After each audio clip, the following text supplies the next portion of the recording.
Tired of embarrassing camera mishaps during important Teams meetings? We're diving straight into how to fix that annoying no available camera error in Microsoft Teams in under 90 seconds. Let's get your camera working. First, let's check your camera permissions. Click the Windows Start button, then type Settings and open the Settings app. Next, click on Privacy and Security, then select Camera. Make sure the toggle labeled Let Apps Access Your Camera is turned on. Also, ensure that Let Desktop Apps Access Your Camera is enabled if Teams isn't listed.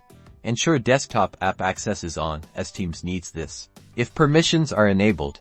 Next, we'll check your camera drivers. Search for Device Manager in the Windows search bar and open it in Device Manager. Expand Imaging Devices or Cameras. Right-click on your camera device, then select Update Driver. Click Search automatically for drivers. Windows will look for the best available driver on your computer and online follow any on-screen prompts to install the updated driver.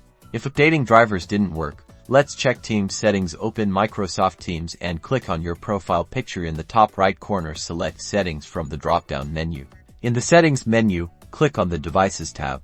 Under Camera, make sure the correct camera is selected from the drop-down menu. If you have multiple cameras, ensure the one you want to use is chosen. And that's it. You should now have your camera working properly in Microsoft Teams. If you're still having trouble, try restarting your computer.